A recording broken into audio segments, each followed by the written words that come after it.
put Green Bay at 10. They remain the youngest offense in the NFL and the youngest roster.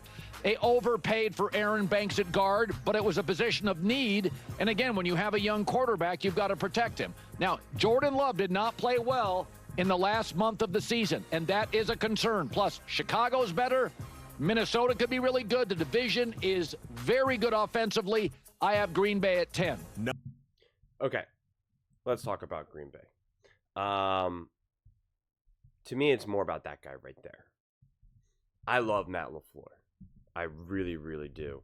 And before last season started, I was like, Matt LaFleur and Jordan Love, that relationship, I want to see that relationship evolve and grow. And I was really excited because I was like, they're going to continue to get better. Matt LaFleur is going to continue to get better as a coach, Jordan Love, but also their relationship, them understanding each other better.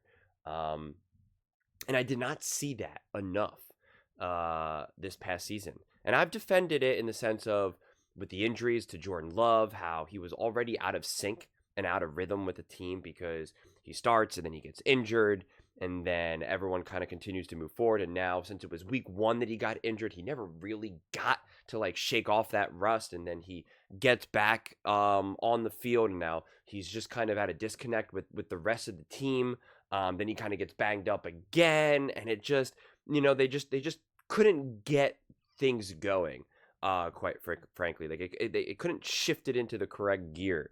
And that's on Jordan Love, that's some bad luck with injuries, but then also Matt LaFleur. I thought there was just an inconsistency with how they were attacking games, nor did I even love some of their approach. And I've talked about this a lot, especially after the season ended, is that so much of it, was boom or bust, right? It was either these big time aggressive deep throws or kind of like nothing. And I found that very frustrating, quite frankly. And, since we don't know exactly the conversations that are being had or what the conclusions drawn by the coaching staff, for instance, it's not always easy to 100% break down what a game plan is or even what a specific play call is. And I always go on, I'm always on the fence about how much of a deep dive to do into all that type of stuff. But I think it's just one of those things that as a fan on the outside looking in, you kind of have to just give yourself your permission to kind of speculate on some of those things, even though we don't have all the information, and we never will, quite frankly, because only like a handful of guys actually have that information, not even the media, not even the insiders or the other players on the team. So it's not always easy, but at the same time, we're not supposed to just sit here and just be like, well, we don't have all the information, so I guess there's no point in talking about it. Like that's, that's not what we're supposed to do either.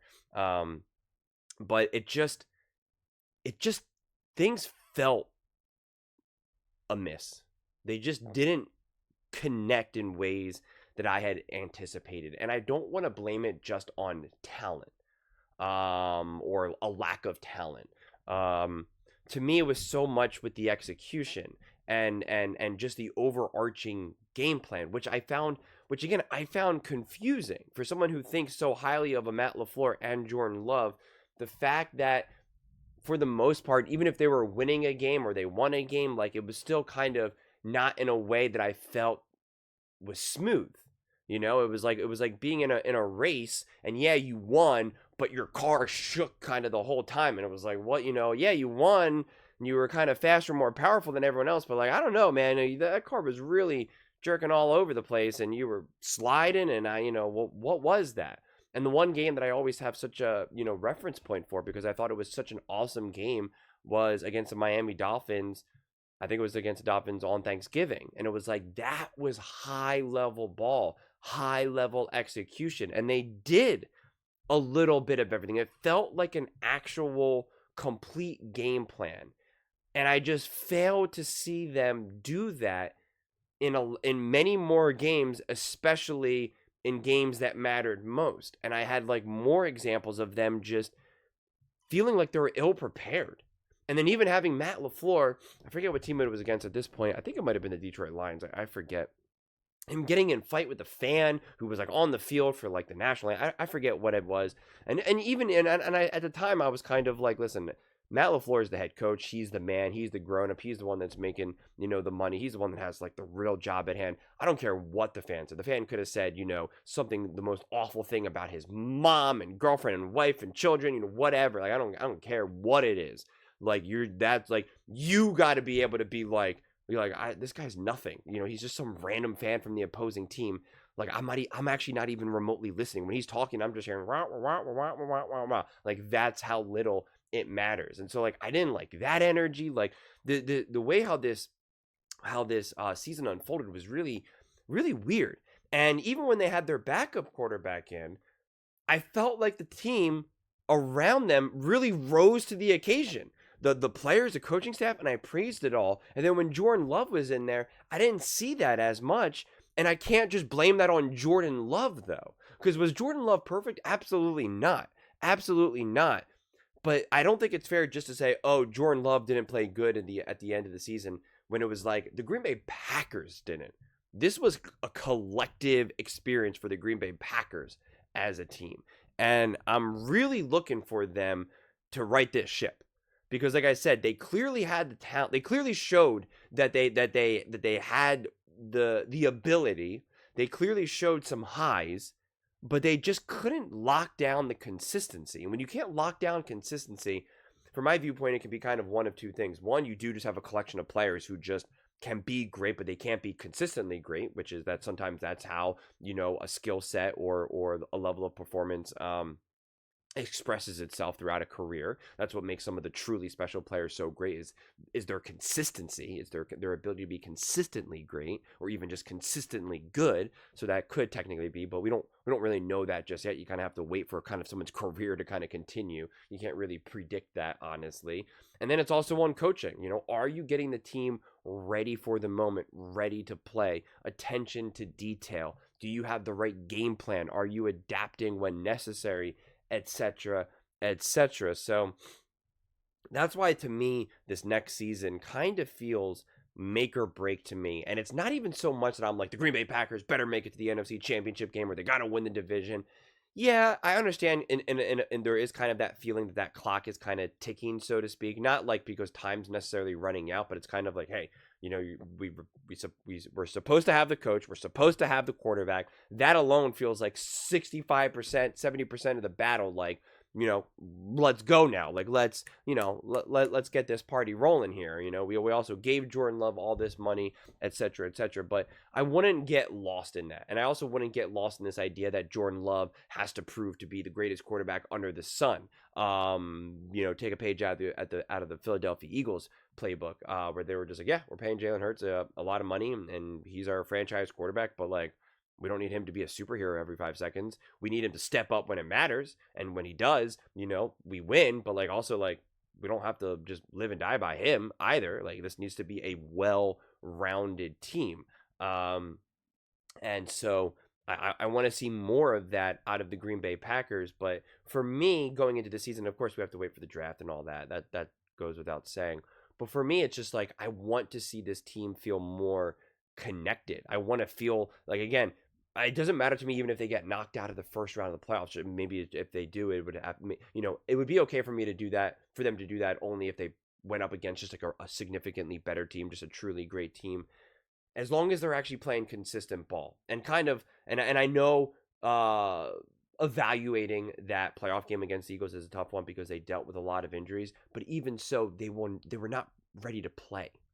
They were just playing bad football regardless of who was out there on the field in terms of some of the injuries. Like, it was just bad football. It was sloppy football. And that's not an you can't use the excuse of, oh, well, they had injuries. Like, that's not okay.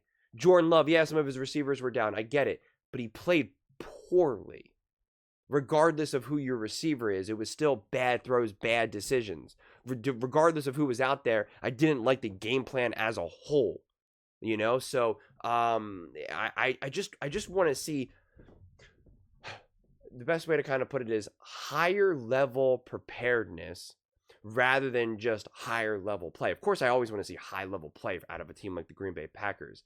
But I didn't see high-level preparedness last season, which, again, I really separate from I separate that from the quality of play necessarily, because you can still lose and still play high quality. A great example of this that I always like to use, a more recent example, is when Bo Nix and the Denver Broncos played against the Baltimore Ravens. I mean, they got rocked. They got absolutely rocked, and there was only so much Bo Nix could do in that game, and I don't even know if his box score really was all that special, but he was prepared for that moment. He was prepared and was doing everything that he could do to just even give his team a chance, even though at the end of the day, they got rocked. You know, they truly got rocked, but you could still see Bo Nix actually played pretty good, even though there was not much for him to do there. That's why not all losses are equal. When the Packers lost, you were kind of just like, what did I just watch? I didn't just say, they went up against a better team. What are you going to do? It was just like, that was not good enough. And even when things went positive for you, you were still kind of like, yeah, we scored that driver. Yeah, we won. But I don't know. It feels like we were a little bit more fortunate that we were able to score on that drive or win that game, rather than it really feeling like we did that. And I'm ready to shed that. I'm ready to shed that. Like, having back-to-back seasons of that for the Green Bay Packers, I would find incredibly concerning. So I need to see that next step. And that's ultimately what I'm looking for out of the Green Bay Packers more than anything this season, rather than trying to put these big expectations on them, what I believe they're going to achieve, what I think they need to achieve, you know, et cetera, et cetera. I want to see a team that just feels more prepared, ready for the moment, and is just playing high-level football with high-level game plans, where they're clearly focusing on the details. And that's what I expect from someone like a Matt LaFleur. And again, at the heart of it, the duo of the LaFleur Love era. Like, we're in it now, so let's really see it. And of course, you know, just an individual next step with Jordan Love. That's ultimately what I'm looking for. But those are just my thoughts. I'd absolutely love to hear yours. What do you guys all think about the Green Bay Packers? Do you think they're a top 10 team based off of, you know, post-free agency hierarchy for Colin Cowherd?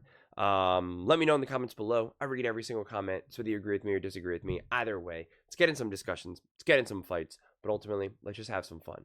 And please do consider subscribing. We're building an amazing community here, and I absolutely love to see you part of it. I want to build something that we all genuinely feel connected to, something that we're really excited to be part of. I think we're well on our way to doing it. And please don't forget to give this video a thumbs up, as it really does help with the visibility and the algorithm.